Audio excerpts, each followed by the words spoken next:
details, but apparently Oscar Mannheim, the notorious life-term prisoner who has been welded in his cell for 3 years, has won his civil rights suit against officials at Stonehaven. Stay with us for details. In a few minutes, we'll be back with comment from Associate Warden Rankin. Yeah! I said, yeah! It's the Esoteric Eric Roberts podcast. Today, we're talking about Runaway Train from 1985. I'm joined by my good friend Roy. Hello. Nice to speak with you, Roy. Fuck your mother. Have you ever done Hard Time, Roy? No. Yeah, me neither. I don't think I've really been on too many trains in my life. I like to ride the Pacific Surfliner, Amtrak. Yeah. From time to time. But you've never been on a runaway train? No. Well, this is a film that was directed by Andrei Konchalovsky, and it stars Jon Voight, second build Eric Roberts. Yes, a big movie for Roberts. I guess what would you call this? The Watershed movie or something? I don't know. This is the movie he got nominated for an Oscar for. Yeah. Then we have Rebecca De Mornay. Yes. We have Tiny Lister in his first debut, film role. yes. John P. Ryan as Warden Rankin. And maybe I love John P. Ryan, and this is maybe his biggest role, most legendary or something, but he's a very fun actor. I think I just watched him, along with another cast member in this film, who's its first movie, Danny Trejo, in a movie called Death Wish 4, The Crackdown. Well, I'm learning just now that John P. Ryan was in Best of the Best, and he was Jennings. I guess I missed him. So he Jennings was the legendary character of Jennings. Remind me who Jennings was. He was the guy he was one of the assistant coaches or something, trainers for the karate team. That he was the one that brought in Sally Kirkland or told James Earl Jones things like that. Like, I'm bringing in Randy or whatever her name was. Got it. Well, there's lots of Roberts. This is trained to John P. Ryan. He's an animal. I can't do it. There's a lot of Roberts regulars in this joint. Oh yes, this feels like it's maybe where a lot of the crew got together for Roberts and for Konchalovsky or whatever. What was that guy's name? And and even Jon Voight in a way. It feels like a lot of bonds were formed on this movie. Yeah, I feel like something happened here. Some kind of force of gravity started. Also in this movie, T.K. Carter. T.K. Carter, yeah. And Kenneth McMillan, all from Kenneth Pope of Greenwich Village. So T.K. Carter is in Greenwich? No, T.K. Carter is just kind of an 80s face, right? He's the guy in The Thing, and he has another big 80s part. And then he did a show called The Corner I never saw on HBO. I think it was on HBO, and I never saw it. Way later. He still acts today, and he's been around he played Bill Cosby in the movie Badass. Oh, wow. Have you seen that? Yeah, that's a decent movie. Mario Van Peebles movie, yeah. So yeah, you may remember Kenneth McMillan as Barney the Safecracker in The Pope of Greenwich Village. Also Baron Harkonnen. We remarked on his sizable eyebrows. And here he is again with Eric Roberts. Not together in any scenes, not to spoil anything. Well, before we fly into the breakdown here, I was wondering if you had any outstanding business you would like to address. Let me look really quickly. Sorry to put you on the spot with that, Roy. I have notes. Oh, do you think the crimes of Richard Kleiser are connected with the ongoing David Argesta mystery?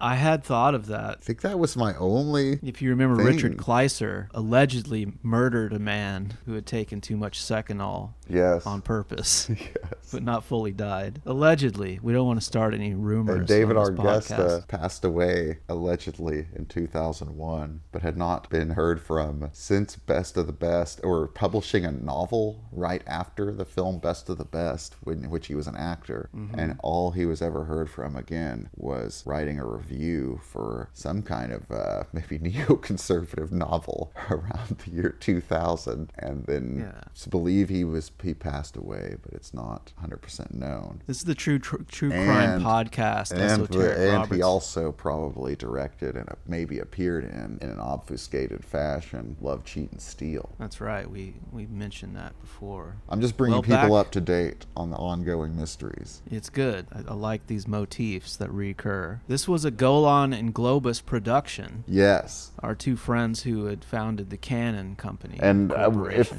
a lot of people see it's become a cult film in its own right.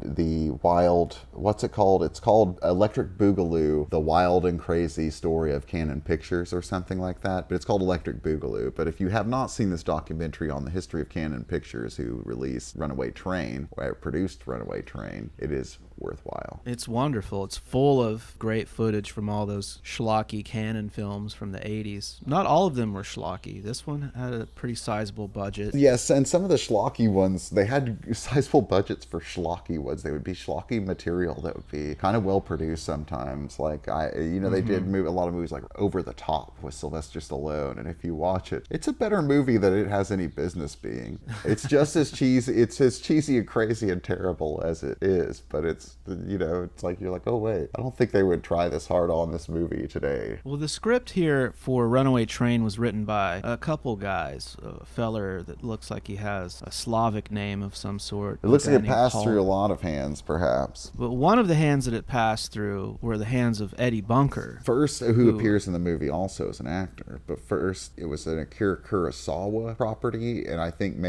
which was going to be a Hollywood movie or a movie made in America by Kurosawa. Yes, and the production was wrought in the mid-60s, and it was going to star Lee Marvin, and it was more or less, I guess, together the same plot, but it was set in Wisconsin, and I know they were going to shoot it in New York, upstate New York, and there were too many snowstorms. Yes. And too many problems, and the production was canceled. Akira Kurosawa had read an article about a runaway train, and I think he added in the element of convicts, to escape convicts getting on the runaway train. That carried over into the various guises of the film. I'm guessing the Slavic guy is a writing partner, perhaps, of Andrei Kochalevsky, although does he get a writing credit as well? Maybe not, but he is a writer on many of his own pictures. And Konchalovsky was an early collaborator of Andrei Tarkovsky in what way? The 60s. As a writer. He co-wrote Ivan's Childhood and Andrei Rublev. And he was brought onto this movie, legend has it that Francis Ford Coppola recommended him to Nippon Pictures, who owned the Kurosawa script and wanted to get it made. Kochalevsky was in America after being in Soviet Russia, and he was looking for a first American movie to make, I think. I don't know if had he made an American movie before? Apparently, his first American movie maybe was supposed to be a Jon Voight movie that never got done. Has a wacky title. That sounds like a Jon Voight movie.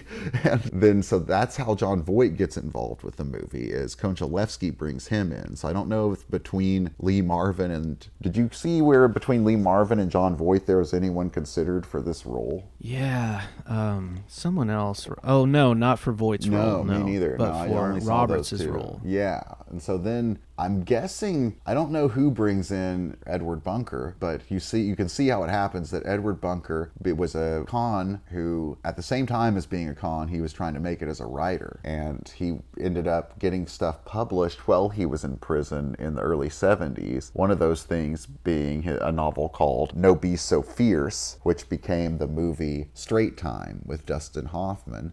And Edward Bunker and Dustin Hoffman hit it up in this, and I think that makes Edward Bunker a property in Hollywood with an agent trying to get writing gigs. So you can see how he gets connected in with this prison movie. And he very much Edward Bunkers it up. Do we want to talk now or later about the Edward Bunker influence on Hollywood? Let's get to that later. Okay. Don't forget, the No Beast So Fierce does play a role in this film. Yes. Well, I'm going to rip into the plot, and we can kind of dash through that, because there's a lot of cool behind the scenes trivia surrounding this film and around Roberts. Yeah, I have very few notes, but I feel like there's a lot to talk about with this movie. This was an interesting movie. So the movie takes place in Alaska. In an Alaska prison. Is this a real prison or made up for the movie? I don't know. It seems pretty made up to me. Yeah. Stonehaven Maximum Security Prison. I loved it though. Yeah, I really like the artifice, just kind of the amped up quality of this prison here in Alaska. And the movie starts with, I guess one of the first guys we see is Eric Roberts' character. He plays a guy named Buck. I think it starts with a television and an interview with Rankin on TV with a lady. And yes, and Buck is watching it through a cage where a trustee, another prisoner. There is an inmate who is involved in a civil rights suit, and he has been in, what's it called? Solitary confinement. He's been confined. He's been welded into a cage in solitary confinement for 3 years. And it's Manny who is John Voight's character. And so a federal judge decrees that Manny is to be released from this cage back into the main prison. And so Roberts' character is a laundry guy, which is funny because there's a laundry cart guy in Love, Cheat, Still. Boy, what a contrast in prison sequences and films and budgets of prison sequences and things. Yeah, Roberts in his love of prison, playing convicts and stuff. So he's watching it on TV, and he asks a guy to switch the audio on to be played throughout the whole prison. So it gets everyone stirred up because this warden is like, he's just like extremely hated by everybody. Burying the first of many great, or I don't know, just memorable Roberts moments. And when it's announced that Manny's going to be released from the solitary, or when the guy maybe agrees to put the show on, there's that part where Robert says, "Yeah, I said yeah!" And it cuts. Do you remember this? Oh, sure, yeah. That was pretty crazy.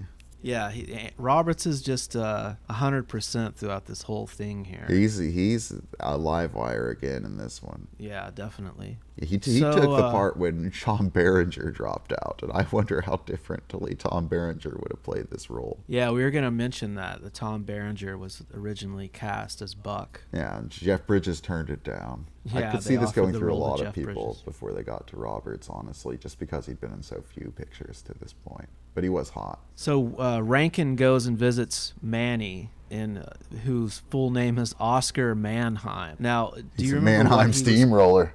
Do you remember what he was convicted for? Yes, apparently it was safe cracking. A bank robbery. Did you read about how this changed from Kurosawa's script, that Bunker changed that? Yeah, he was originally supposed to be a killer. It was supposed to be the thing like in every movie, where it was like he killed someone who was trying to rape a chick or something like that. It was some kind of wacky, justified murder kind of deal. Kind of like the murder in another, we'll get to Edward Bunker probably influenced film, Jericho Mile, and a lot like, oh gosh, anything. There's something I just saw, but any movie, it was supposed to be a really sympathetic murder that he was in for. Yeah, that's a common trope. Yes, but Edward Bunker thought that other criminals wouldn't respect a murderer. They'd respect like some kind of bank robber, a guy with a skill. Nice. And so he switched it up to being a bank robber. Do you remember what Lancaster is in for in The Birdman? Of Alcatraz? Did he murder someone? I do not recall. It's got to have been murder. He's in forever. He's in for life, right? Yeah.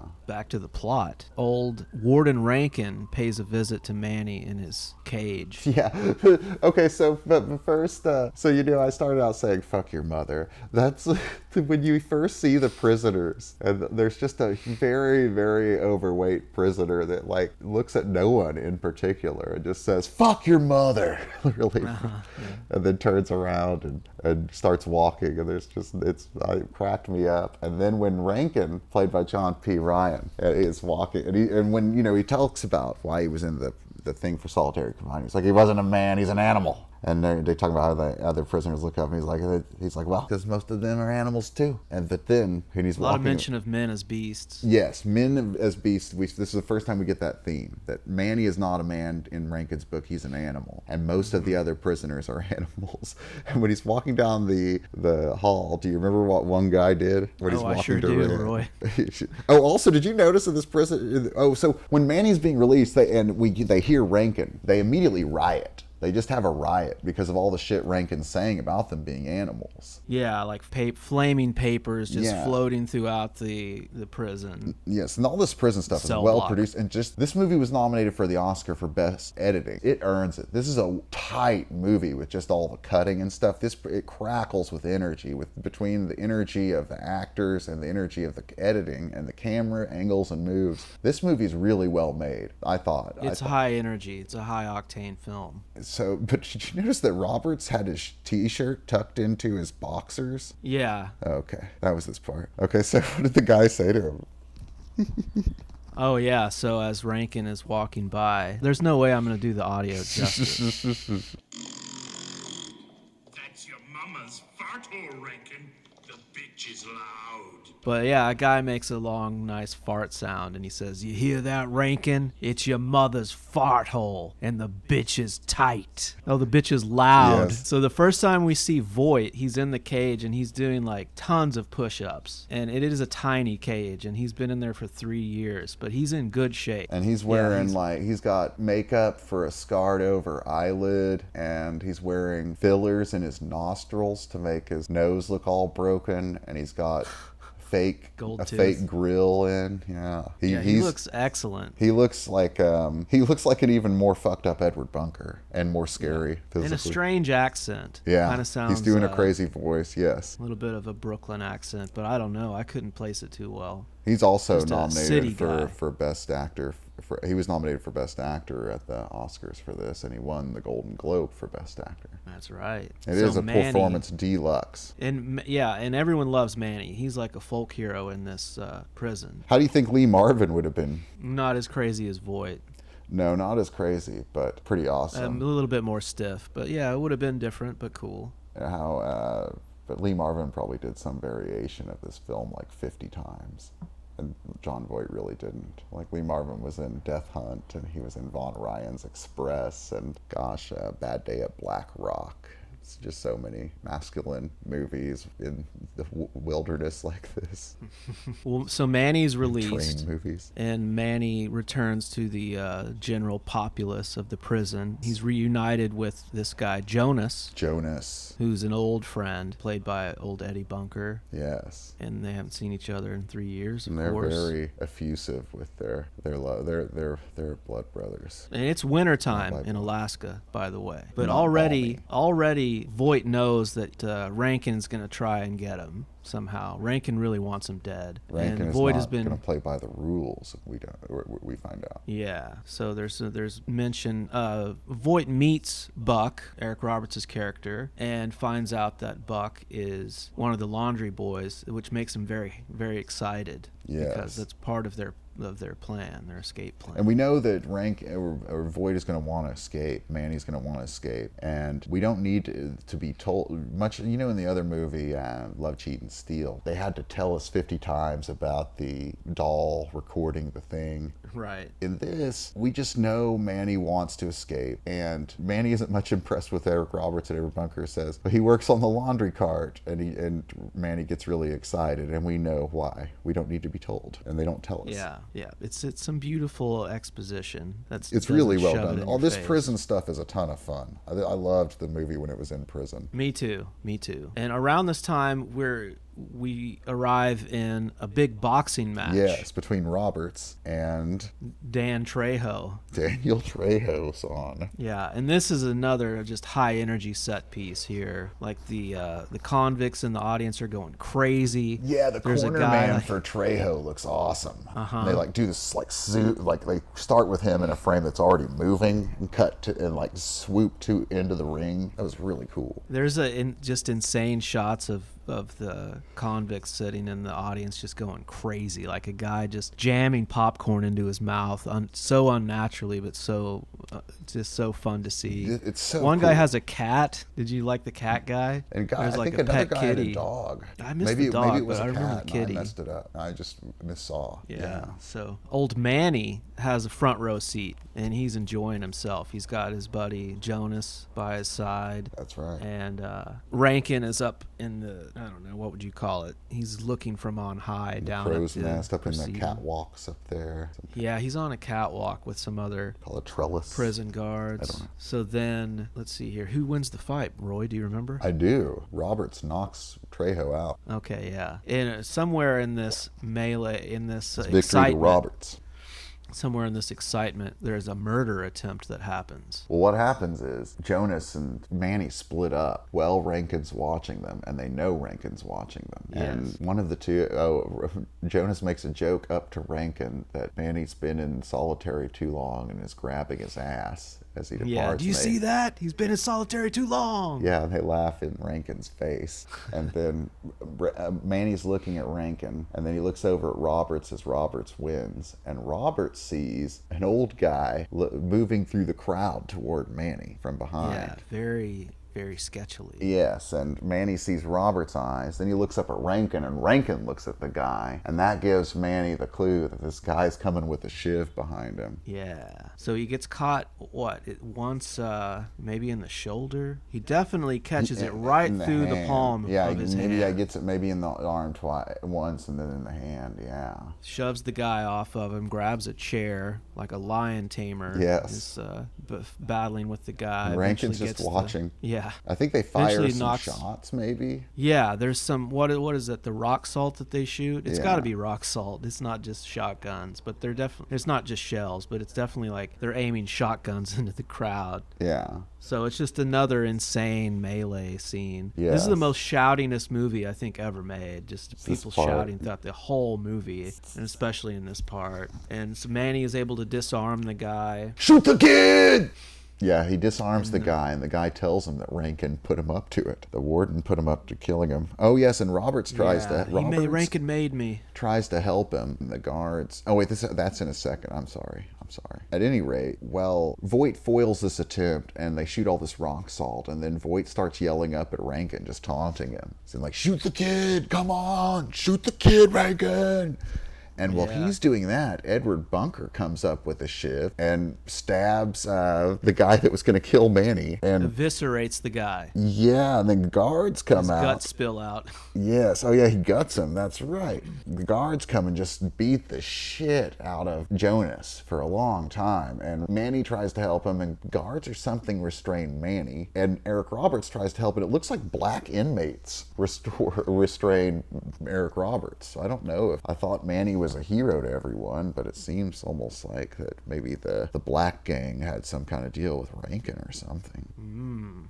No brother love for Bunker. I missed that. But yeah, so Bunker gets taken into the hospital for all the damage he sustained from being beat mercilessly by these guards. And Manny's hand is all wounded, so he gets his hand patched up. So now Manny knows that he's got to get out of this prison. Yeah, there's we get him. kind of a time goes forward kind of thing, and the dust is settled, and maybe how much time do you think's gone by there when they meet up? Not too much, because Jonas is still in the hospital. Yeah, but you could imagine maybe it was a while before he could even talk or anything. I feel like there's because you see those billy clubs just bashing his head. You really imagine he could be dead. Yeah, he gets it good. He I don't know, really some gets time it. has passed, 'Cause but we know it's still winter. Yeah. Oh, you're right. It couldn't be 3 months. Still winter. Okay, you're right. That's a good point. So this is where old Buck, played by Eric Roberts, comes in to play with the escape plan. We'll make it right into it. Yeah, we're probably only like 20 minutes into the movie here. This is a but I mean, just movie. Like the way they go from just knowing he's gonna go for an escape to that we're doing the escape now. Yeah, it's time. There's no planning.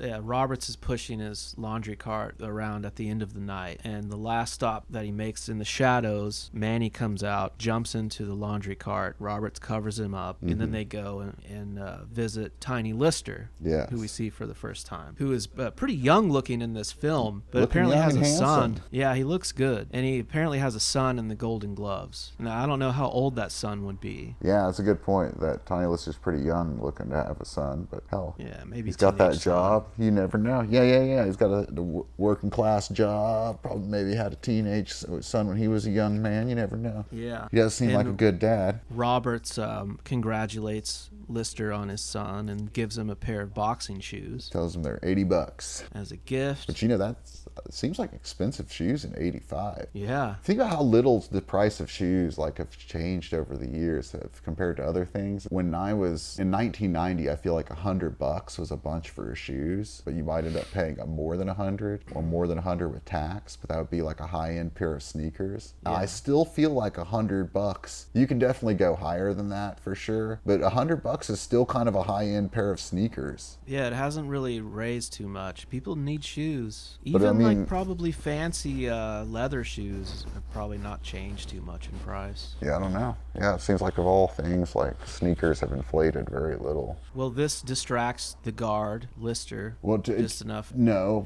it gives them something to talk about, and he agrees. Roberts gives him the pair and tells him to pay, he'll have him pay for it on layaway. Just gives him something to talk about. Yeah, you're right. Some kind of pattern. But then Lister starts kind of looking at the laundry cart, and we get a moment of tension, and then Roberts sees something to distract Lister with. Yeah, I was distracted during this scene, so we'll fill us in. Oh more. man, this is another might need the sound grab. He sees a Playboy that's open, and he immediately recognizes the centerfold, and he's like, Miss January 1982 or something like that. That is the creme de la creme of white pussy. And then he starts showing to him, he's like, ooh-ee, or something like that. He's like, what was Tiny Lister's character's name? Do you remember? This is just like Pope of Greenwich Village, where Eric Roberts says character names a trillion times. Jackson. He's like, Jackson? Oh, Jackson. Yeah, you're right. Jackson, she may be white, but she's all right. Or something like that. When he gets out there, when they get out, he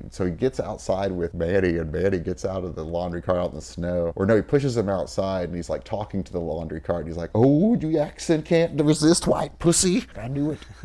First attempt is with the shoes, and the second attempt is with the white pussy. Yeah, he just needed to buy a little extra time. So they get to the yard, and they Oh, get but back here's to another thing. We missed two things that were key in talking about this movie. Well, fill us in. When they're in the boxing fight and Roberts wins, Bunker and Voight are still talking, and Bunker says he's good or something like that. He's like, and John Voight says something to the effect of that's not worth anything. And Bunker says, yeah, but you shouldn't judge people hard, man. And then when Roberts shows up with the laundry cart and John Voight gets in, Voight immediately says, you're late.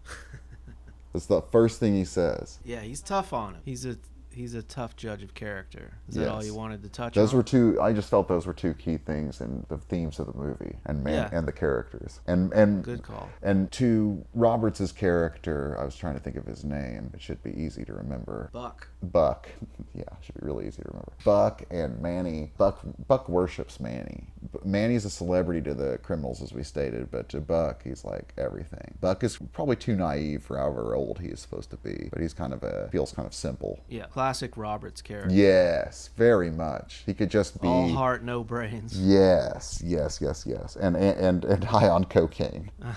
Yeah. Well, this is the escape. Should we get into it? Yes. They get to a sewage Well, building. no, you're still skipping too fast, because what happens first is Voight gets out of the laundry thing and escapes. Yeah, we got to touch on every aspect here. Well, it's because Roberts isn't supposed to escape. He's just supposed to help him out. And then Roberts decides he's going to escape too and just says, fuck it, I'm going for it, and runs out. He wasn't planning to escape. So he's out that $80 he was supposed to get from Tiny Lister. So Voight's getting ready to... Voight goes into this building. Yeah. And he's getting ready to make his escape. He goes in by himself. There's a moment outside with Roberts where he says, fuck it, I'm going, man. I'm going.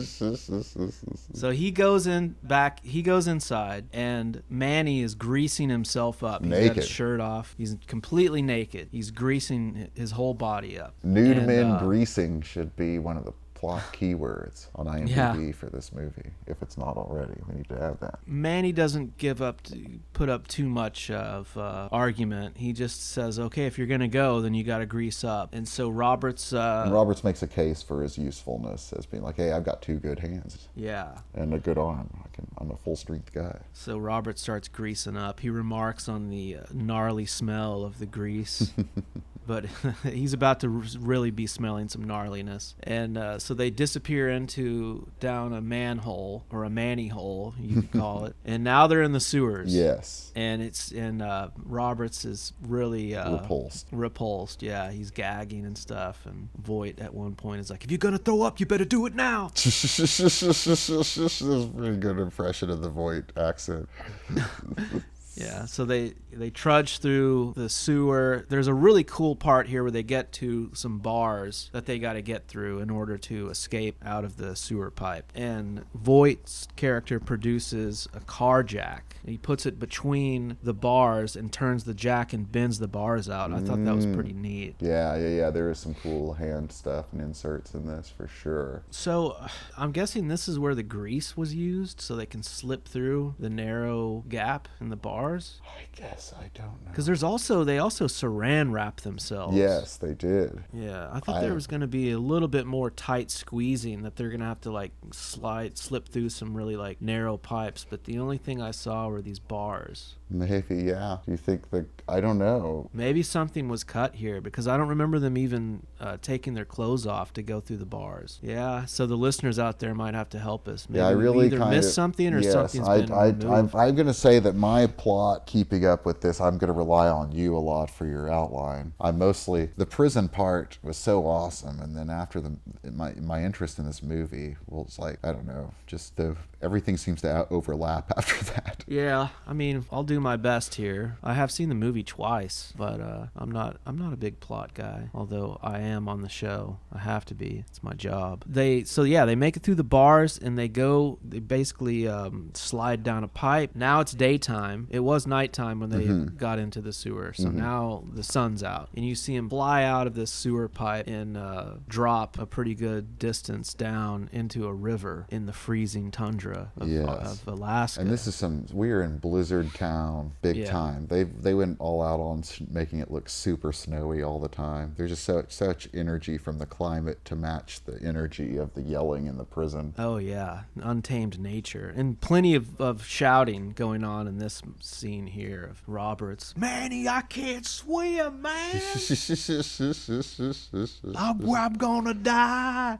So they get taken down this river a ways, and they make it to shore, and then they just start hooking it across the tundra. And apparently Roberts has no shoes. Wow. He's lost his shoes. I need some shoes, Manny. I need shoes, man. Yeah, so they're out there, and at this point, somewhere around them moving through the wilderness like they are, the prison guards discover that the prisoners are missing, and Rankin is alerted to it. Yes. So he's ready. Rankin's kind of psyched that this happened. Yes, Rankin really wants to kill Manny. That's like one of his life goals, is to murder Manny. And they had a deal earlier that Rankin had promised Manny that he would keep him in solitary till the day he died. He's so disappointed that this case has been overturned and he has to release Manny. Yeah. And he's like, kept you in there 3 years. It's long enough for me. Can't do Rankin. He's got such a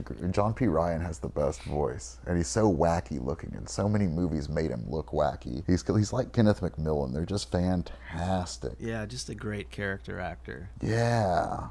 So the manhunt begins. The Manny hunt starts, and so back to Manny and Roberts and the missing shoes. They find their way to basically a train station, or it's more of like a service station. It's an unmanned switching station? A switch yard. It's a switch yard. There you go. So they get in there. They steal some clothing out of a locker room, and they find a little bottle of booze that shows up throughout the whole film. It's like a seemingly endless bottle with a handle of alcohol, and they just sip from it forever. So then they go back out, and they're kind of sneaking around trying to find the right train. And Manny's character sees one. Remember, there's one special that's very special to him. Yeah, for some he reason. just wants it. He says, "That's mine. That's my limo out of here." It's a Tantalus.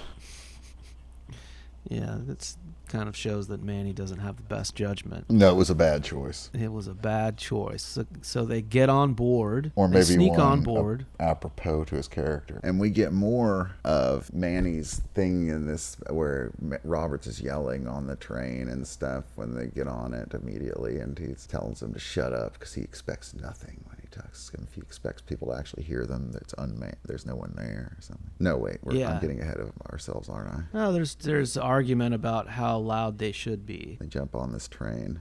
But this is where things kind of start to go awry. Yeah. There's a train engineer who hasn't been taking good care of himself. What happens to this guy? He just looks bad. He's got a lot of cholesterol in his system. We know that. He gets the train going. Yes. So the train is... This is not the finest moment of this movie. The train gets going, and the engineer starts to have a heart attack, and he tries to stop the train. He's trying to hit the brakes, but he's in too bad a shape. And let's see here, I'm just going to read from the synopsis. In attempting to stop the train and get off, the engineer does not close the throttle, instead pulling on the conductor's emergency brake lever before collapsing off the still-moving train. Wow. Yeah, so he falls off the train.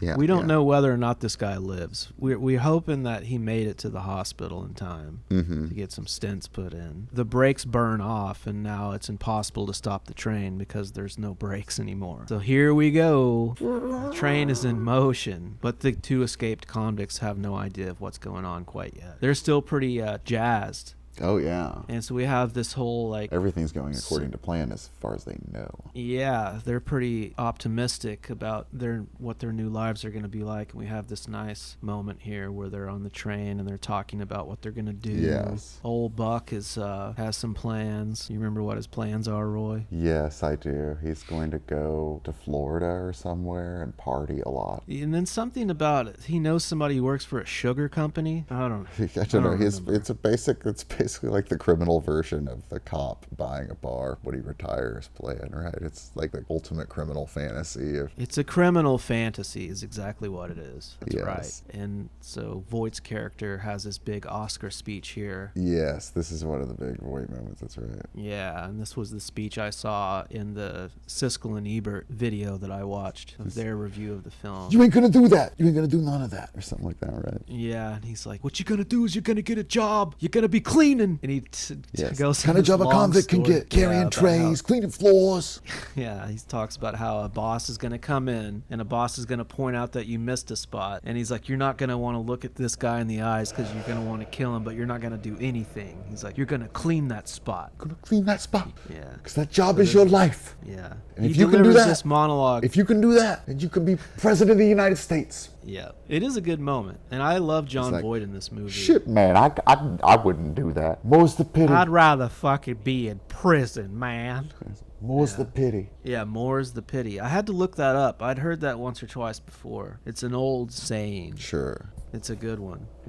But this whole scene here is really nice, I think. And then afterwards, let's see what happens. Now we start to meet some other guys. We start to meet some guys like in like a mission control type of office that are. It is certainly not the first movie to do this. They've been taking a Pelham 1, 2, 3 and countless movies like Failsafe or Space or things already. But yeah, this is a classic. Feels like set up for a Bruckheimer kind of movie. Yeah, this is where the Bruckheimer kind of comes in. The scope widens and yes. we start to meet some more. With all the people in the room, the suits, the officials. So there's a dispatcher named Frank Barstow, played by Kyle T. Hefner. Yes. I'm not sure if you're too aware of this guy's resume. He's not a big act. I mean, I looked him up, and the main thing I remembered him as was being Bizarro George on Seinfeld. Oh, was that him? Yes. Whoa. Yeah. So they become aware of what's going on. They find out that the guys had a heart attack and no one's controlling the train and that its brakes are broken. TK Carter's in there. TK Carter shows up, our nice friend TK Carter, in one of the early melanated nerd roles, pre-Urkel, and he's another kind of dispatcher type of, IT kind of guy in this train mission control area. But yeah, they try a few things. I kind of wasn't paying too close attention here. It all kind of blends together. They call in different people on different levels, one of them being Kenneth McMillan, right? They just sort of build up people in here until Rankin shows up later on. But yeah, Kenneth McMillan gets rousted out of bed and shows up all crazy. He shows up all crazy. He Yeah, is he's the wonderful in boss. this movie too. He steals no-non. all these scenes as the boss. I just wish there were so many more movies with Kenneth McMillan. Yeah, so his Big stage actor. either before or after we meet McMillan, there's a collision that happens. They try and move another train off of the track to avoid getting rear-ended by the runaway train, and they almost make it, but the runaway train that Roberts and Voight are in nails just the caboose of another train and takes it off of its train that it's on and is just pushing it now down the track. And then, yeah, around this time, McMillan shows up, and his big plan is, he's like, we're going to derail it. He's like, I don't want any more trouble, because they think that They think it's it's unmanned. At this They point, think there's no one on these trains. And This according caboose to and this Rankin, train. no humans would be on it. So they get in touch with the guy, and I really wanted to talk about this for a second. They get in touch with this character who is Is the guy in the truck? a signalman. He's an old man in a truck, and if you've seen this movie, I think if you see this guy, you're gonna say, "Oh, I've seen this guy." The man's name is Carmen Philby. Uh-huh. And Carmen Philby is a character actor who played an old man in 1,000,000,000 movies. The Adam Sandler films. But the thing is that I have a Nolte Busey, Kurt Russell, Patrick Swayze thing with this guy and an actor named William Preston, who also has passed away, who played Carl Ulte Olsen on Conan O'Brien and is the old bum in The Fisher King and plays Giles Corey in The Crucible. I get that guy and this guy confused, but this guy played like a drunk or weird looking old man in so many movies, or a hobo. Yeah, there's this little ecosystem of these type of actors, like that guy, the Oldie Olsen guy you talked about, and the guy who played Old Blue in Old School. Oh, is that even a third guy? I believe so. Wow. But yeah, I had fun looking up Carmen Philby Yes. in his filmography because he has played such notable roles as the wino in Which Way Is Up, the bum in Escape from New York, another wino in the film Carbon Copy, notably as Hobo Jack in Pee-wee's Big Adventure. Yes. A bum in The Boys Next Door. I remember Street bum number 1 in Who's That Girl? Wino Henry in Alligator 2, The Mutilation. Pops in Life Stinks. Old Man Withers in Wayne's World. Wow. Old Crusty Man in Ed Wood. And there are many more, but I'll end with the bum in Meet Wally Sparks. So he made a good career for himself playing these types of guys. He passed away in 2003. But he shines in his little moment in this film as the... Yes, he's good. This is not him as a bum. Now, we don't know how this character was in his personal life. We don't even know how this guy managed to get a part as an employed person. But he notices... before he derails the train, he hears the train whistle, right? So he's the one that notifies them that there's someone on the train who's Okay. alive. Yeah. And this another thing that's happening during this part of the movie is Voight and Roberts become aware that something's wrong, of course. Okay. When they crash into that caboose, of course something's wrong. And then... at some point, too, in the speeches that we get more, Manny makes it very clear to Roberts that Roberts and he are not partners, that Manny is against everything all the time, the whole world. yeah. It's him versus everyone all the time. It's me versus the world. Everything and everybody! Somebody can remember. Something tips off Rankin during all of this mess here. That they might be the train boys. Rankin concludes through in one of these sequences. He's Yeah, I like, don't know. my guys are on this train. That's a runaway train. I don't know how he gets the idea that they're on the train. But he does. Yes. Thank God. So Voight and Roberts see one of the engineers or one of the train workers get off of the caboose and is coming over into their car. And this character's wearing like coveralls and a hat and stuff. So they just assume like, oh, we're going to get this guy when he comes in. And they discover it's Rebecca De Mornay. It is not a guy, it is a young lady. Yeah. Seems so young in this, doesn't she? I don't know how old she was in this movie, but she looks so young. She does. I mean, this looks is like after... a teenage girl or something all of a sudden they have here, but she's a professional woman in the movie, but she looks young. She looks younger than she does in Risky Business. She does. Which is she really a movie does. that came out before this. Yeah, this is from the year after Risky Business. Yeah. So when they find out she's a woman, old Roberts instantly is his character. Oh wait, so we've already gone past though There is an argument a little bit earlier where Manny's character says, "I know what your rap sheet is," so he knows what Roberts' character is. There's in a part where for. Roberts does something dumb or something, and Manny says, "That's what I expect from a rapo." He calls him a rapo. What do you mean rapo? I ain't no rapo, man. I seen your rap sheet. Oh, I ain't no rapo. There was statutory rape. She was 15, man. Yeah. I was older. Oh, that's real good. Yeah, but he doesn't show too much self-control when he finds out this. No, he immediately goes into rapo. Yeah, and he pulls him off of her. Yeah. So the next big disaster that's going to happen is they're headed for a bridge, and they're going so fast that it's going to collapse the bridge. And old Mr. McMillan, our old friend with the eyebrows, is trying to cook up another scheme for what to do. I forget the plan with the bridge here. Are they going to blow the bridge or something? And his performance, he's very blustery and neither feels entirely competent or like a nice guy. I want to point that out. Yeah. There's tons of talk about breaks and stuff, and just some switches. Like the movie's becomes a video game at this point. Where it's all about, we gotta get this I switch. tune out in this whole part because I was trying to identify exactly why, but at some point in this part of the movie, I just kind of like waited for the movie to be over and listened to the movie more than paying close attention.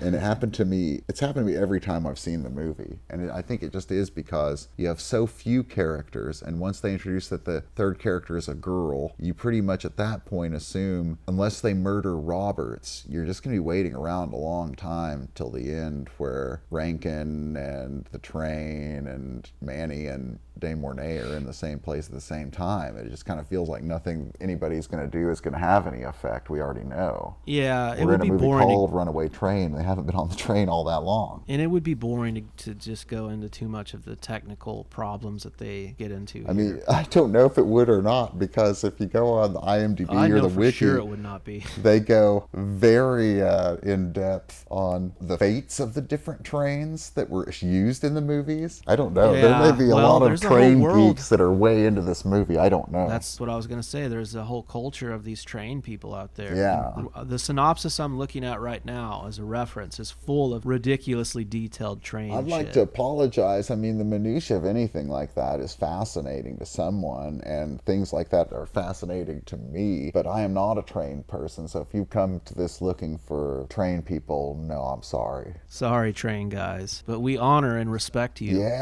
as a subculture. Not adult model train guys. No, just train enthusiasts. Yeah. Like that dwarf from that film. Yeah, like I have a buddy who kind of like, he's interested in like Route 66 history and minutia, just stuff like that's cool. So having a fascination in life is good. Oh, absolutely. I can appreciate it, Yeah. Roy. I'll tell you that. But there is, much talk in this, and not just train minutia, just stuff like the door's jammed, or there's no access to the switch. It's all just like these obstacles that surmount the mounting in their quest to obstacles. try and They gotta slow get this through train them. down. At some point, Eric Roberts has to go outside the train to do something, and it's pretty crazy. There's a lot of stunts, a lot of dangerous looking shots, a lot of mix of models, and there's so much wind and weather and train and people in office yelling. Industry, and tons of shouting. Continual shouting. Especially, let's basically just move ahead to the point where they try to send Roberts out to pull a switch of some kind that's going to slow the train down. But there's no way to get to it. The thing's covered in ice. Mm-hmm. There's no walkway. And Manny wants to do it, right? Manny wants to do it, but he's got a messed up hand from when the guy stabbed his hand. Yes. So Roberts is like, I got 2 good hands, Manny. And so he takes a swig from the endless bottle. And somewhere in here, Roberts and De Mornay have bonded to some degree. Yeah, maybe. Yeah. Things have softened. They're starting to warm up to each other because they realize that they're probably going to die on this train. Yeah. And once he stops raping, he's an all right guy. So they're Voight and De Mornay are watching Roberts climb the outside of this, and he's trying to get to the thing, and there's a part where Voight says, "He's all guts, no brains." And she's like, "That's not very nice." And Voight says, "No, but it's true." Yeah. So yeah, Roberts can't do it. I mean, it's an impossible task. He can't reach over to this thing. He tries. He almost falls off the damn train more than once. And there's also mention that they can't just jump off the train. They're going to break every bone in their bodies. It's going too fast. It's going too fast. They're surrounded by trees and rocks and shit. It's impossible. Yeah. Yeah, they are trapped on this train. There's no way off. Let's see where we are now. Yeah, Roberts gives up. He comes back in. He tries to come back in, but Voight won't open the door for him. Yes. And he keeps, telling him, no. He's like, I'm not letting you in till you are able to reach that thing. And lots of screaming here of Roberts pleading with him to let me in. Manny, let me in. He finally does let him in. And then he just starts to beat the hell out of Eric Roberts. Yes. Kicks him in the face, which leaves him with the wound that he has throughout the rest of the movie. Yeah, it's crazy. Kicking him in the ribs. De Mornay tries to pull him off of her. She bites Voight's hand at one point. The injured his wounded hand. Yeah. Then a shiv gets pulled out. Is this the part where she says the thing about him not having any pity? I think so. And she says, I think that Manny is going to kill Roberts or something. Something's happening. And she says something like, even an animal. She's like, even an animal or something would have mercy, has some kind of mercy. And he says, I'm worse than an animal. It's worse, human. Human. There's like a showdown with Roberts. Roberts gets a wrench. Yeah, because I think maybe he's going to kill Voight De has Mornay, a knife. and Roberts has to defend De Mornay. This is a big, There's just a big struggle and big fight on board this train. And they all kind of just realize that, like, it's not worth fighting because we're doomed. Don't make me kill you, Manny. I'll kill you. I'll kill you, Manny. Don't make me do it. So they give up, and they give up the conflict and realize they got to work together if they're going to figure this deal out. What is the part where Manny tells him there's another big speech by Manny in this stretch after this, maybe, where he's telling them about what he wishes he could do. Yeah. His own version of the More's the Pity. Do you remember this? A little bit. Like, there's a lot of mind over matter talk too. I wish to God I could. Yeah. And what is there's a lot of about the system and about bowing and scraping, or people's view of the system. And this movie depicts the system as Kenneth McMillan and Rankin. Yeah, this movie is so anti-establishment. The best people in this movie are blue-collar people, or working-class people, or lower-middle-class people starting out in the middle class. And then it tries, we are realizing Manny, who seems to be a hero, is not such a good guy at all. We've kind of been showing him through Roberts and Jonah's eyes. And when he starts going after Roberts too much, and all these things, Roberts has kind of proven himself again and again, and it hasn't bought anything with Manny. Manny is still against Roberts and won't let him in. And when De Mornay tells him about the pity, and he says, "No, I'm worse. I'm human."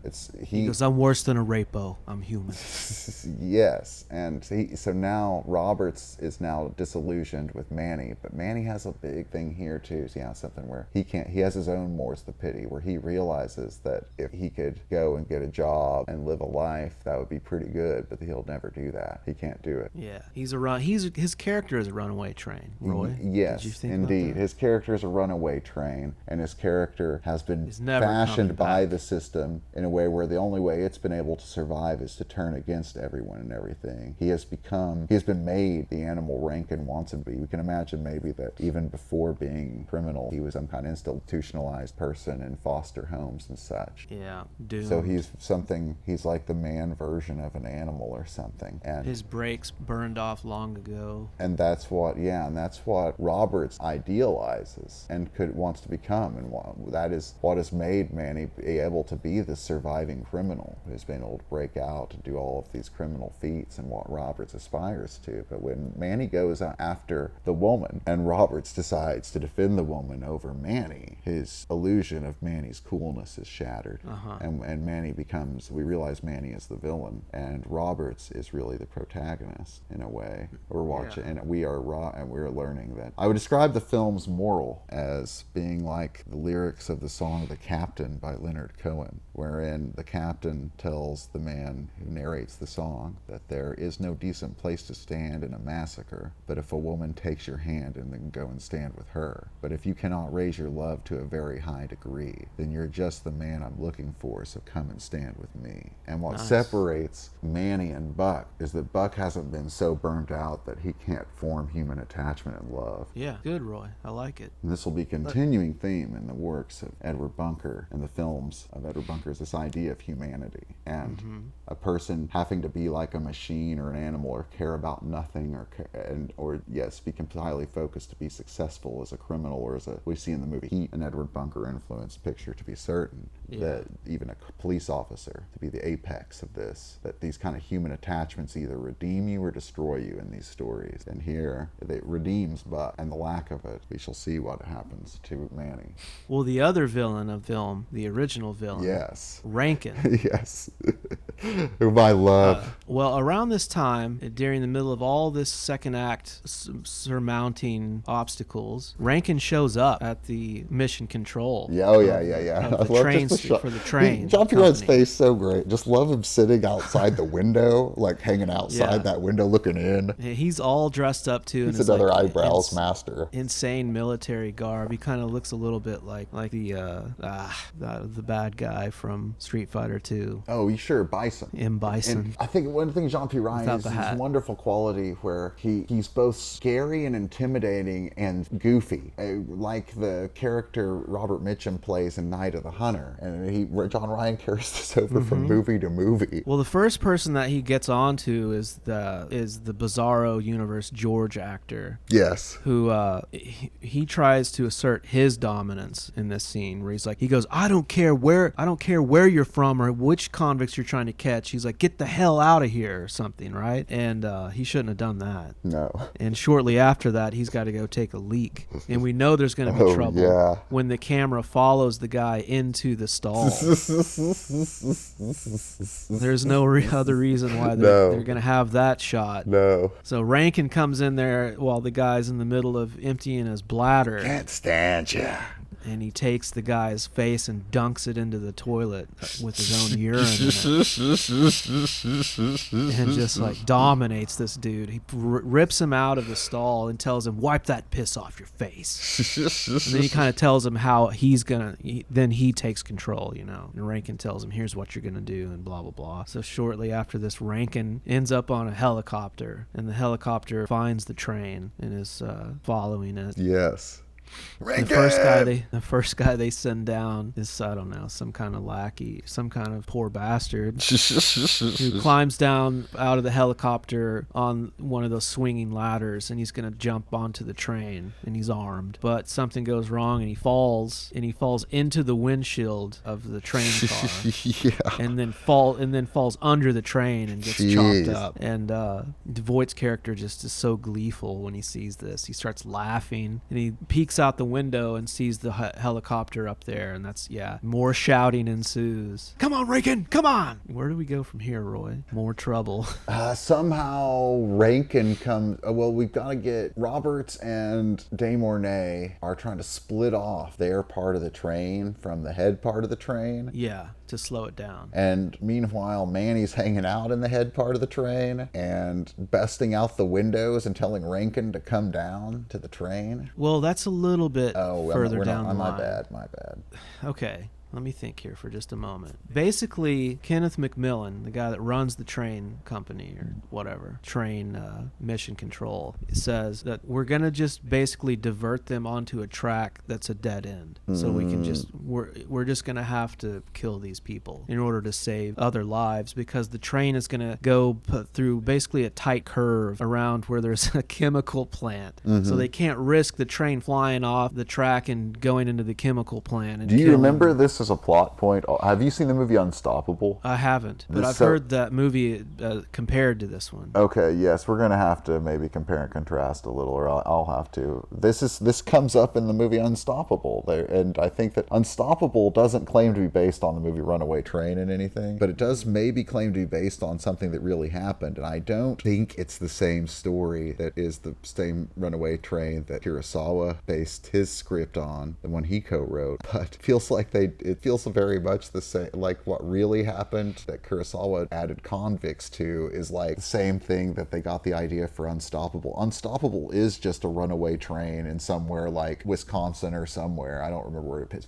Pennsylvania. I can't remember where Unstoppable takes place, but it is a runaway train with two guys on it. There is no girl on it, and it goes around like a Bruckheimer movie and different with the functionaries and everything. But it's a very different movie. But it does have one thing they made up too, was that there was a chemical thing, storage thing, just right off the train tracks, and they have to save it from going off onto it. And they're even like the people in the truck that see there's a truck guy and stuff. However, I will say Unstoppable, yeah, they're even like shots and things too. There are shots in the movie that seem like they were quoted in Unstoppable from this movie as well. I'm looking at the production notes for Unstoppable. Mm-hmm. The original title of the screenplay was for Unstoppable. Runaway Train. Yeah. But there are no convicts in the movie Unstoppable. The people on the train are train employees. Uh-huh. But Unstoppable is a totally different view. In Unstoppable is a movie about a community. And the thing that Manny was, what I was going to say. The thing Manny was supposed to have done, where he was supposed to have killed someone or something that attacked a woman or something, is exactly the crime they put in Chris Pine's past that has put a wedge between he and his ex. And maybe he did a little time or had trouble like due to some kind of like getting in a fight, defending. It's exactly the cheesy crime they give Chris Pine in his past, which is the cheesiest part, more or less, of the movie Unstoppable, which is a very entertaining movie, but is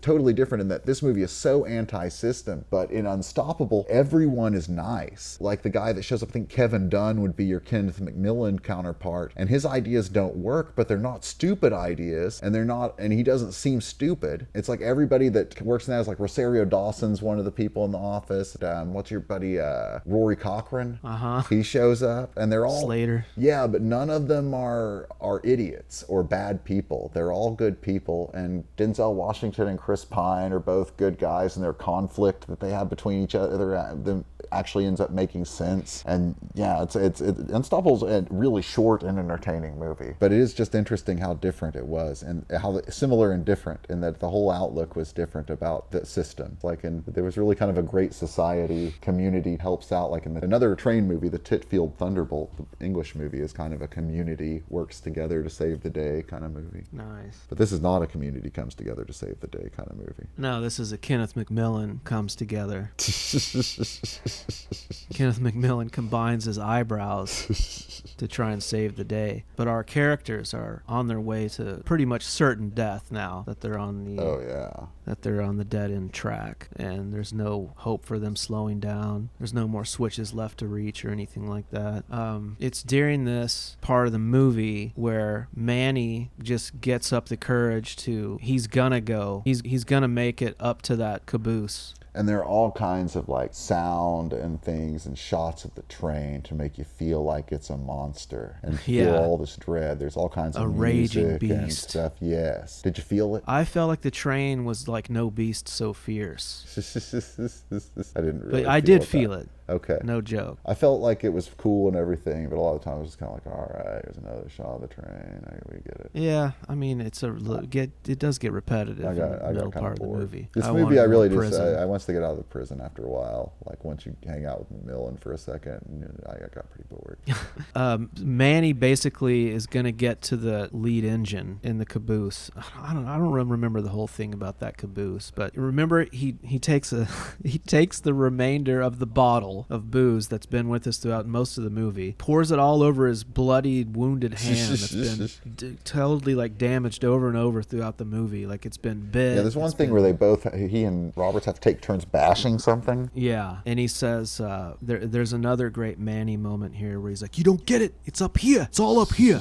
So it's all this mind over matter shit, and Voight's character climbs out of the train, and he goes under the train. He's going to climb under it towards that caboose that they're locked in behind, and so there's this awesome stuff of him underneath being drug over the snow at 90 miles an hour. The helicopter's overhead. Now Rankin himself is climbing down. So much visual intensity. On the dangling ladder, and Voight's character gets to the caboose. He's trying to detach it. Yeah, Rankin's finally going to come down and fight him one-on-one. You remember he gets his fingers totally crushed by the giant connector? Whoa. Damn. That looked really good, and I felt it. I was wincing. I mean, it totally feels like it just completely turned his hand into mush. Lots of the blood. production value of this movie is wonderful. I mean, it was nominated for only Best Editing, but I don't know what... We need to look at the Oscar nominations after we wrap up plot, but there are so many awards you could see this movie being up for on the technical side. Yeah. I'll say including Best Director. Yeah. Voight's character also keeps saying that,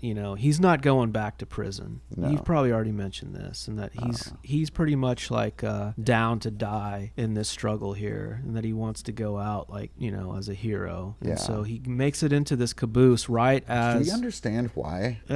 Maybe it's his sacrifice to save Buck and DeMornay. No, I mean just why he's so intent on never going... Well, I mean, nobody wants to go back to prison, but why he'd rather die than go back? I think a lot of it's pride. He doesn't want to give Rankin the satisfaction. He also knows that if he goes back, he's going to be marked for death pretty much, or go back to solitary confinement for escaping. He just isn't down to do it again. He used up all his strength in the last 3 years. He's a runaway train never coming back, Roy. That's what I'm trying to remember is his speech about why he can't make it, why he kind of is. There's his speech where he says that he wishes to God he could do something is the part that kind of reveals to you that there's no criminal fantasy on the other side of this escape for Voight. There's really nowhere he's going to fit in. No. Or get along or have a life. He's going the wrong way down a one-way track. Yeah. He's going nowhere. Yeah. He's headed to the dead end. Yeah. Probably sooner rather than later. But before this happens, Rankin finds his way down into the caboose, and there is a struggle between the two guys, between Voight and Rankin. And Voight gets the upper hand and disarms Rankin, gets some handcuffs, and cuffs his hands behind his back inside the cab of this caboose. And they're headed towards this dead end.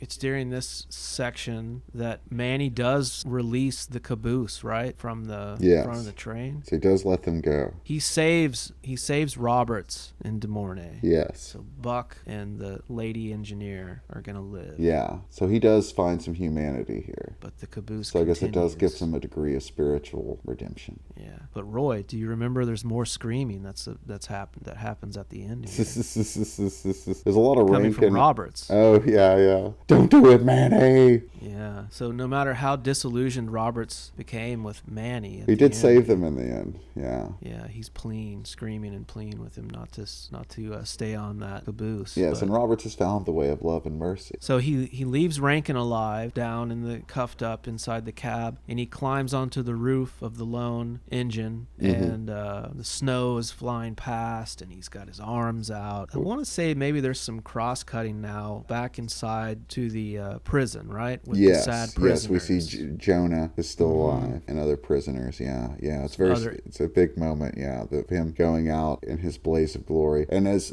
you have not seen Unstoppable, this shot of him is done in Unstoppable, I think, too. Oh, so the movie ends before we can see what happens. We know that we don't see the big crash, the train.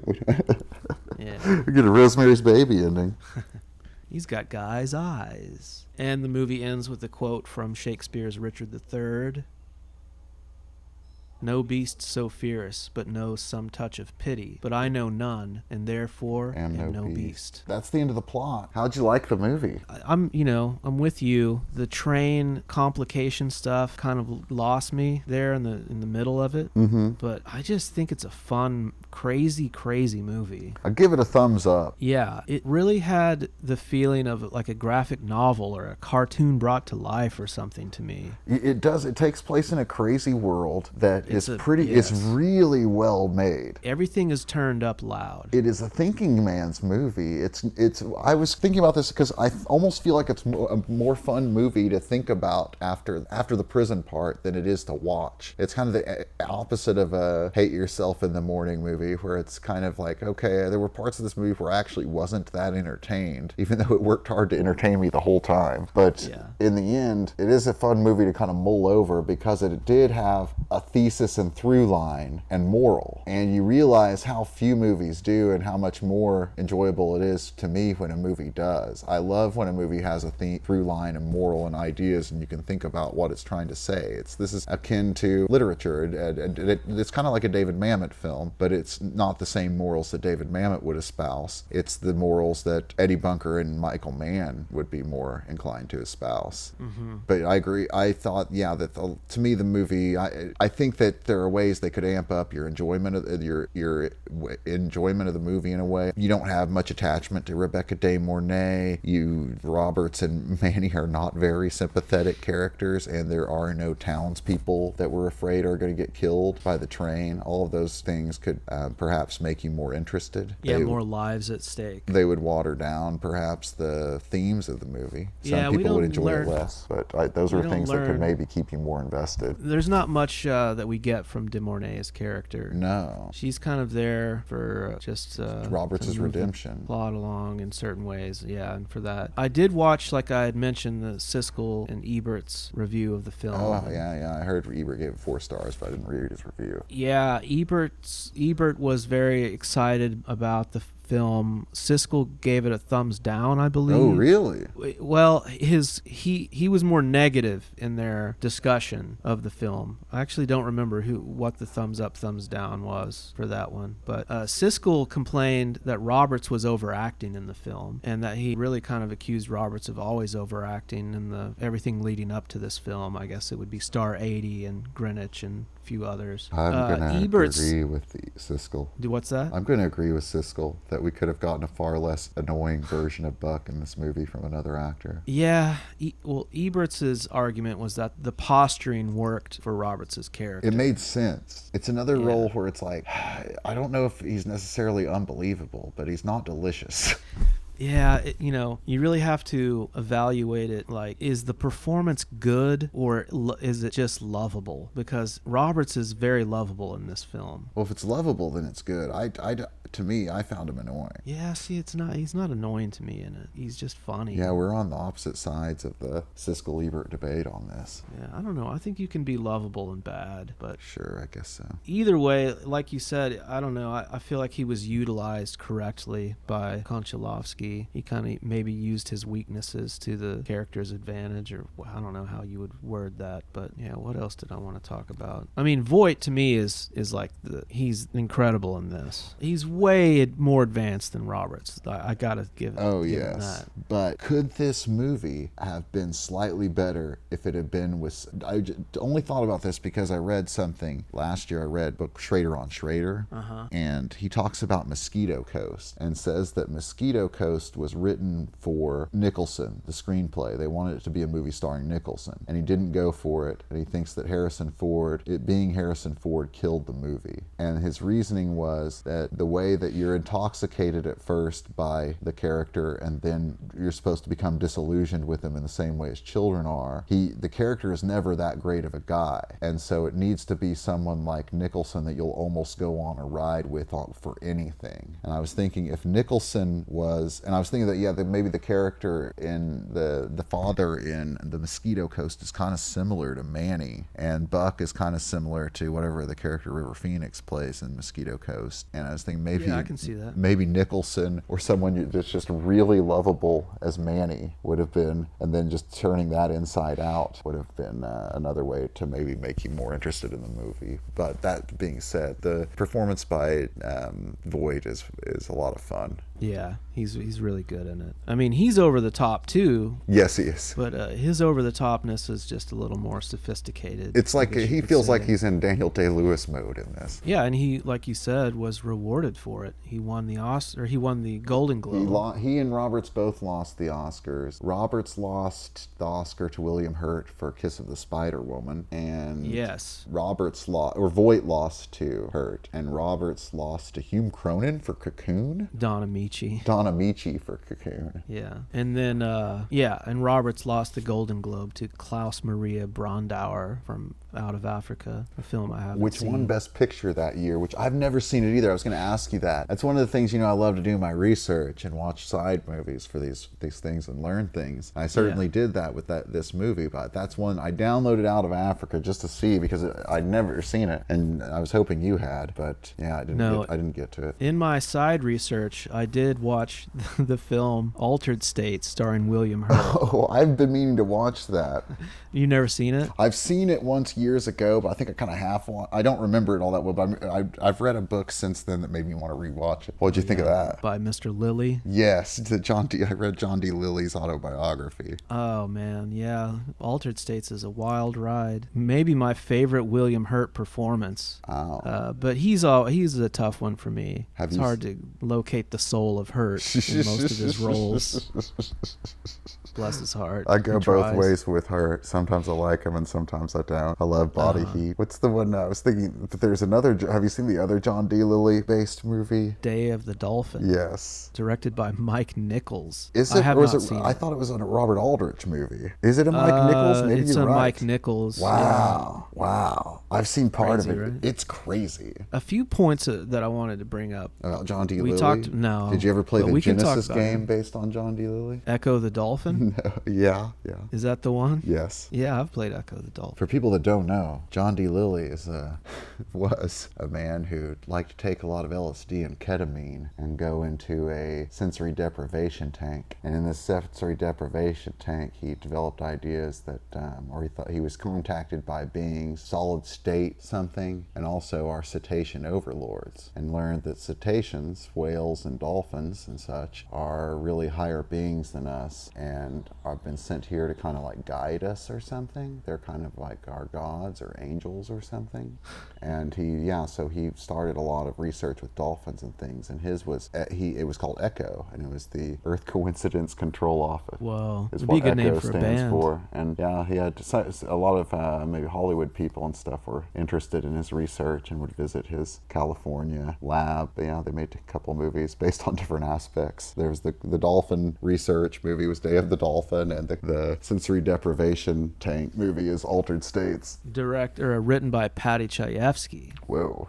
who had a falling out. Directed by Richard. What's that Who's one? this guy? It's the guy that makes a lot of kind of sexy He's not a director who works a lot today, I don't feel like. Or, No, he's a Brit. He made Women in Love and anyways. Yeah. And he made that good movie about Gustav Mahler. Yeah. That movie's really good. My good The friend Jack Witches is a or whatever, big or The fan of Devils, this. another one he did. Yeah. Yeah, I forget what was that guy's name? His name, my friend, is Ken Russell. Ken Russell. There you go. The great Ken Russell. Yeah, he did a lot of stuff. We're getting a bit off the I like rails that here, like a Gustav runaway Mahler movie. train. Yeah, you're right. Yeah. Isn't there some train in that film? Yes. In the first 5 minutes You're or something. right. In the Mahler movie. Yeah. I wanted to bring up something we discussed right before we started recording about Danny Trejo, Oh, you're right. which we both found to be pretty cool, a pretty just crazy interconnection. We in asked this wide before. web What of was the Robert's- first? We did ask this. If what was the first movie of Trejo, and I immediately said maybe Runaway Train. And it turned out I was former right. episode. You're always right, Roy. That's right. You're right when you say that. The story here Always. is that the story of how Trejo ended up in this film is that he was visiting a guy who was a PA, production assistant, and He was his Narcotics Anonymous sponsor. I mean, you said you had heard that. I didn't read that anywhere. I read that somewhere. But Trejo,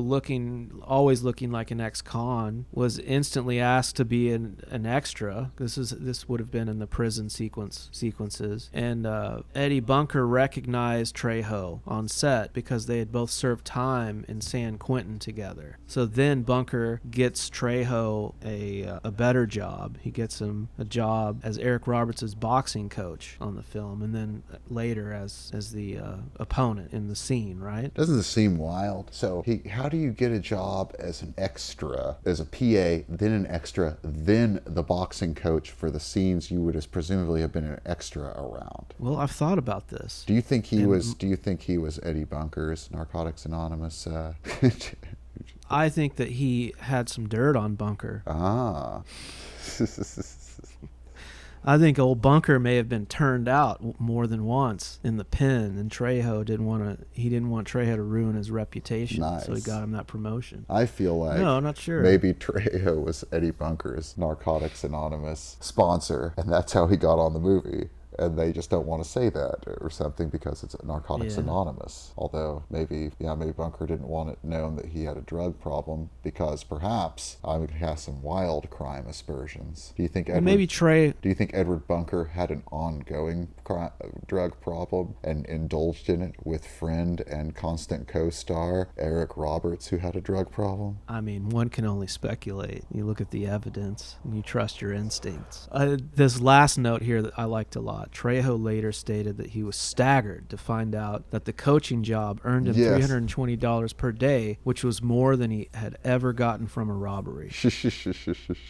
I thought that was heartwarming. Did you hear the story about how Bunker got busted the last time he got busted in the 70s? No, I get all my Bunker lore from you. I read this looking at things for the movie, how he came to be known as he was being, I guess he'd worked as, Bunker was maybe no shit as a criminal because the police were bugging him and tailing him to bust him as being a sizable drug dealer in I think the San Francisco area or something, and maybe it was LA, I can't remember. And through that they followed him, they tailed him to a bank robbery he was going to commit, and so they ended up busting him for being a bank robbery, but they were trying to bust him for drugs. And while he was in prison, I don't know if he'd already written No Be So Fierce, but while he was in prison he wrote some article about prison and it got published. And then at some point in the same period his first novel got published and stuff. Pretty crazy. But anyway, James Ellroy said that No Be So Fierce, his first novel, was the best LA crime novel or something,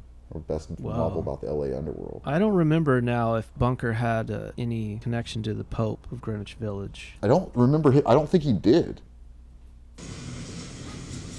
I don't get you, man. Well, rapos usually are pretty dumb. Rapo? I ain't no goddamn rapo, man. Where'd you get that from? On your rap sheet. Busted for rape 2 years ago. Yeah. That was a statutory rape. If she was 15, I was older than her. That's good.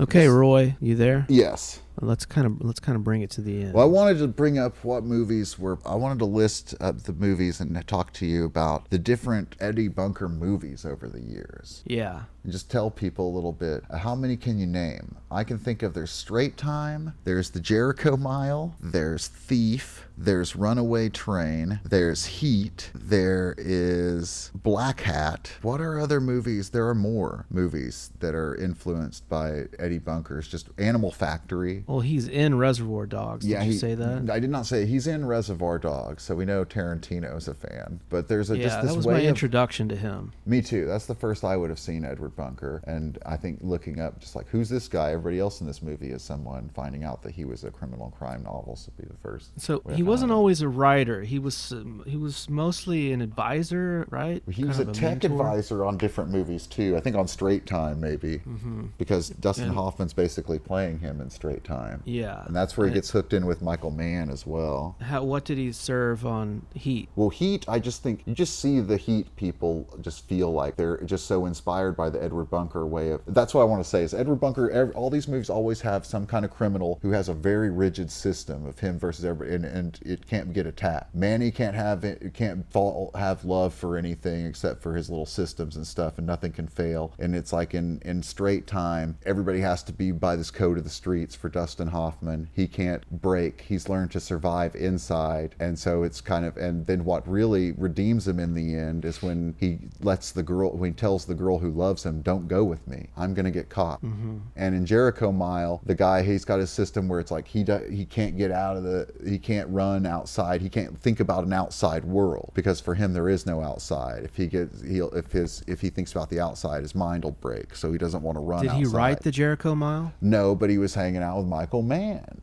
Okay. And then in Thief, the criminal, he's got his little picture of all the people that he's got his perfect life set up. And he's made it once again like nothing matters to him. That's how he survived in prison. Yeah. And I was going to say, don't you think Willie Nelson kind of plays Eddie Bunker in Thief? I was just going to bring up Willie Nelson. Yeah. Yeah, and it's admitted that... That's a good observation. He didn't serve on Heat, but it's admitted that John Voight is basically playing Edward Bunker in Heat. Oh, okay. Yeah, that's what John Voight's performance is based on. And then in Black Hat, you've got basically, like, what's his face? Chris Hemsworth. So even in 2015, the Eddie Bunker tendrils are out there. Yeah, and I would like to hear Roberts talk about it. I would love... I don't know much about this Animal Factory film. It's a prison film? It's a prison film based on another book Edward Bunker wrote. Bunker's probably in it, I'm not sure. Directed by Steve Buscemi. Yes. Yeah, Bunker is in the film. Yeah, Willem Dafoe. Bunker passed away in 2005. Yes, which I wanted to bring that up too. I forgot.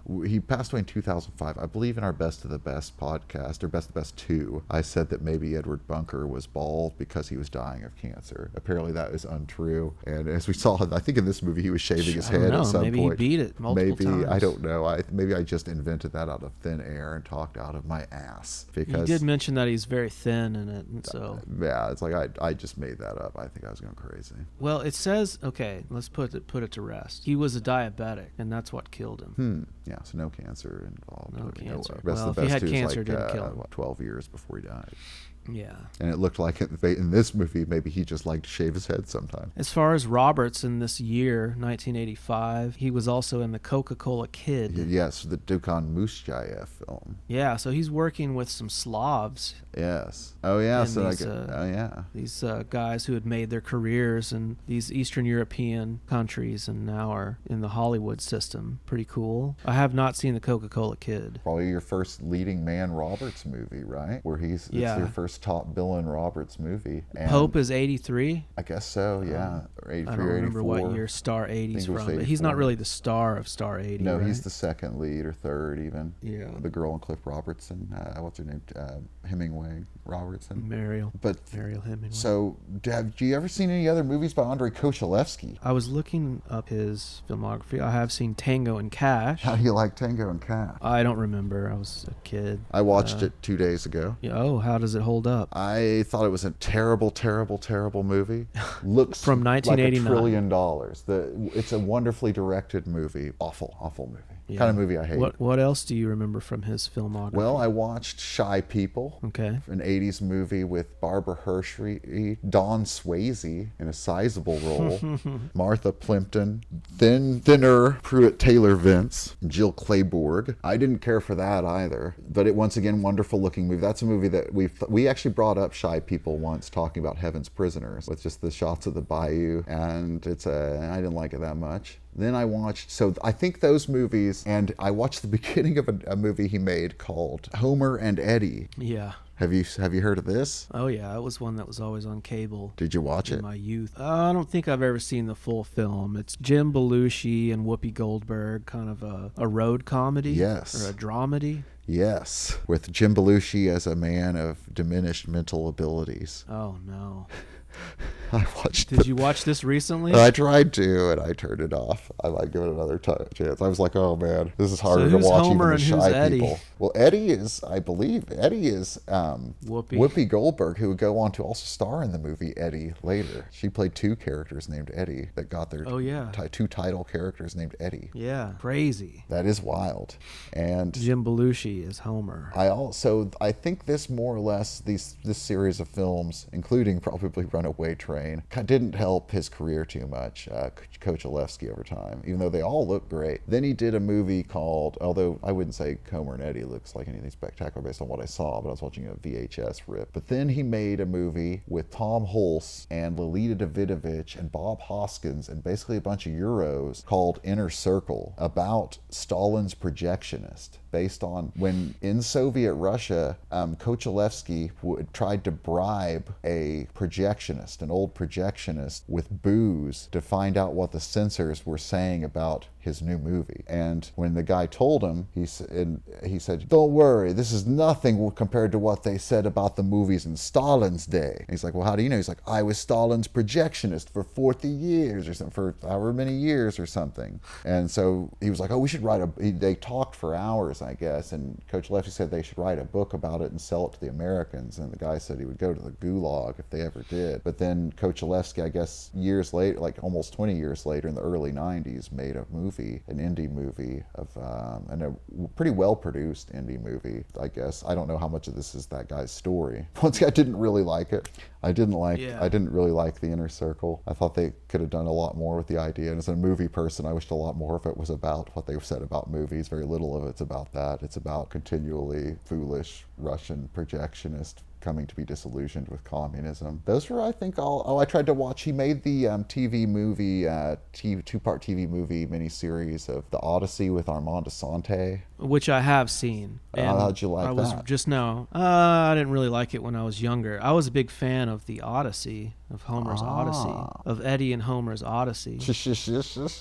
But I see here that Eric Roberts was in this. Yes, so maybe that should be our next movie. It's on. We could watch that next. It's on. Well, let's not bring up what we watch next, but we can discuss. It's on YouTube in excellent quality. We don't want to give any absolutes, but we might be staying on the Konchalovsky train, folks. Yeah, less research. But don't. We just we'll see. We'll see where it goes. That's about all I got on Runaway Train. Let me look. So did you think about? Do you think they were? Well, I mean, once again, just all the different production things that could have been up for this movie, like the production design, cinematography, directing, editing. I don't know, maybe even the music and stuff. It has so many technical aspects. Let's see. Oh yeah, and heat. Not being able to drop everything within 30 seconds when the heat comes around a corner. Human attachment is the downfall of Neil McCauley's character instead of the redemption. He can't let go of Revenge Against Waingro or let go of Amy Brenneman. Dennis Franz, uncredited appearance as a cop. Yeah, I saw that. I did not see him in there. I also noted that the film had a $9 million budget and only made $7. Oh yeah, it was a flop. We forgot to mention that. Oh, what did this movie remind you of any movies from before it? Did you feel like this was inspired by any movies in a major way? Dang, I don't know. I'm on the spot. I can't think of. I thought of Les True. Yeah, I'm a big fan of that movie. That Jacques Becker movie with all the little shots of them hammering things and stuff. Every time they would hammer stuff and stuff like that, I was like, oh, Les True. Yeah, hands doing things. Years and years later, you get the film Snowpiercer, which is about a runaway train. Oh, of course, an Unstoppable, Snowpiercer. So many prison movies would look like this with all the flaying. I was thinking Blood In, Blood Out. The Snowpiercer also with a pretty sharp commentary on class division. Yeah, the Snowpiercer television program. What is that? Is it the same movie? Just it's the story of the movie extended? I guess so, or I don't know. It's on season. It's had 2 seasons on TNT or TBS, I believe. Fascinating. With Jennifer Connelly and Sean Bean. Wow. Yeah, I would give the film I would strongly recommend this, especially for people that are into the Roberts filmography. I mean, this is an essential one because it was nominated for. We missed one thing. Did you see?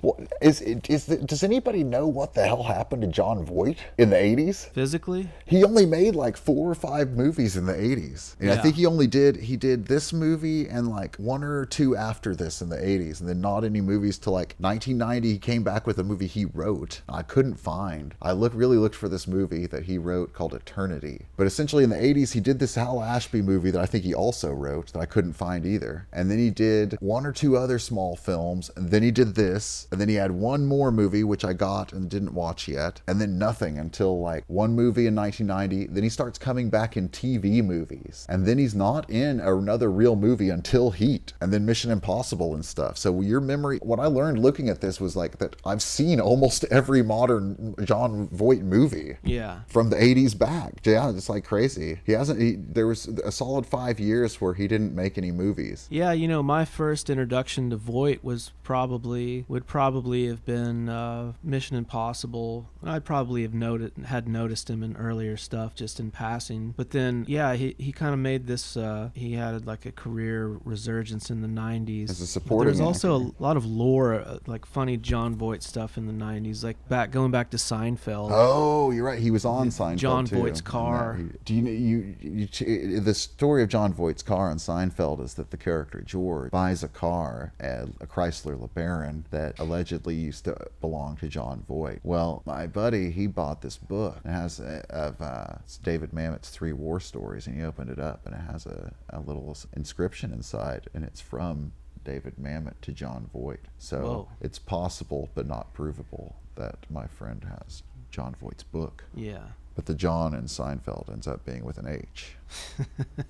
Yeah, Voight in the 80s, what a mystery. I'm reading here that he experienced some kind of spiritual awakening toward the end of the decade, so That's what brought him back. something. Yeah, like I think that one of his either first chilled him out credits or brought him back is the sequel to the Lonesome Dove TV miniseries, but not the Streets of Laredo real sequel, like that's just the not based on a McMurtry novel. Just they made a sequel TV series. I've seen that. It's not as good as the Streets of Laredo TV series. Yeah, he did a lot of theater in the 80s because Okay. Cassavetes was doing some theater in the 80s, and like Love Streams was originally a play, and John Voight was in the Love Streams play. So maybe he's just one of those kind of like Altman. They went got off and did disillusioned theater. and went to the stage. Isn't that more or less what happened with Al Pacino in that same period? Yeah. Interesting. I did watch, if you want to see, at the 1986 Oscars, where Eric Roberts is on the red carpet, you can see him hanging out with 10-year-old Angelina Jolie and her not being comfortable with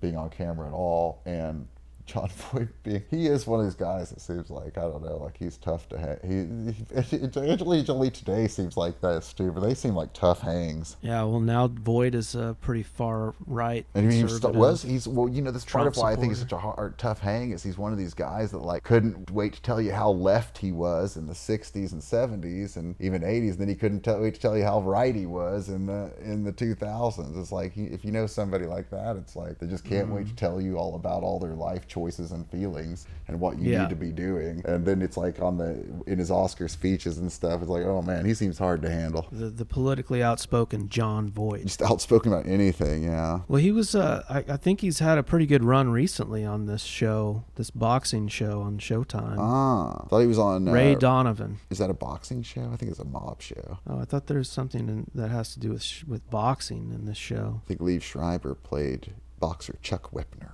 Okay. Well, I'm pretty much tapped out here. Yeah. This train has run off. This train has pretty much run off the rails. But join us next time where we continue the Catch you later, ongoing story. Rapos. Adios, Rapos.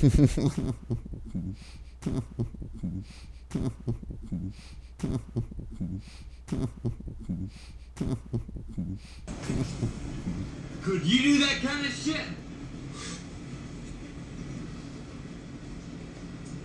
I wish I could.